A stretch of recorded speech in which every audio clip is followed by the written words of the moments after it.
بسم اللہ الرحمن الرحیم۔ آج میں آپ کو سنانے والا ہوں حضور صلی اللہ علیہ وسلم کی یتیم پر شفقت کا واقعہ۔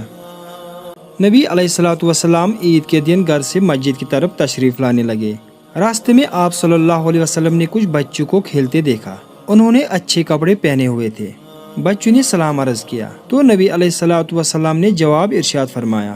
اس کے بعد آپ صلی اللہ علیہ وسلم آگے تشریف لے گئے تو ایک بچے کو خاموشی کے ساتھ اداس بیٹھے دیکھا۔ آپ صلی اللہ علیہ وسلم اس کے قریب رک گئے اور اس بچے سے پوچھا کہ تمہیں کیا ہوا کہ تم اداس اور پریشان نظر آ رہے ہو؟ تو اس بچے نے رو کر کہا، اے اللہ کے محبوب صلی اللہ علیہ وسلم، میں یتیم مدینہ ہوں۔ میرے سر پر باپ کا سایہ نہیں ہے جو میرے لیے کپڑے لا دیتا۔ میری امی مجھے نہلا کر کپڑے پہنا دیتی، اس لیے میں یہاں اداس بیٹھا ہوں۔ نبی علیہ الصلوۃ والسلام نے اسے فرمایا کہ تم میرے ساتھ آؤ۔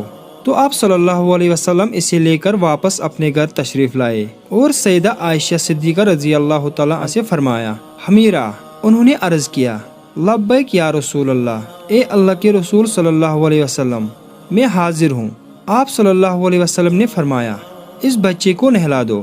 چنانچہ اسے نہلا دیا گیا۔ اتنے میں نبی کریم صلی اللہ علیہ وسلم نے اپنی چادر کے 2 ٹکڑے کر دیے۔ کپڑے کا ایک ٹکڑا اسے تہبند کی طرح باندھ دیا اور دوسرا اس کے بدن پر لپیٹ دیا گیا۔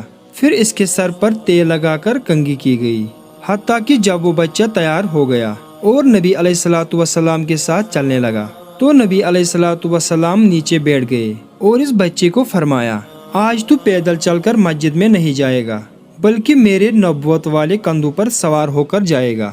نبی علیہ الصلوۃ والسلام نے اس بچے کو کندھوں پر سوار کر لیا اور اسی حالت میں اسی گلی میں تشریف لائے جس میں بچے کھیل رہے تھے۔ جب بچوں نے یہ معاملہ دیکھا تو وہ رو رو کر کہنے لگے، کاش ہم بھی یتیم ہوتے اور آج ہمیں بھی نبی کریم صلی اللہ علیہ وسلم کے نبوت والے کندھوں پر سوار ہونے کا شرف حاصل ہوتا۔ نبی علیہ الصلوۃ والسلام جب مسجد میں تشریف لائے تو آپ صلی اللہ علیہ وسلم ممبر پر بیٹھ گئے تو وہ بچہ نیچے بیٹھنے لگا۔ نبی علیہ الصلوۃ والسلام نے اسے اشارہ کر کے فرمایا کہ تم آج زمین پر نہیں بیٹھو گے۔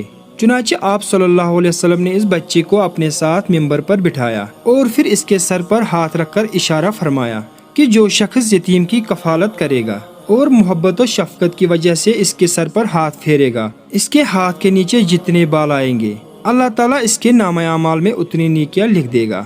سبحان اللہ۔ دوستو، اس طرح کے اسلامی واقعات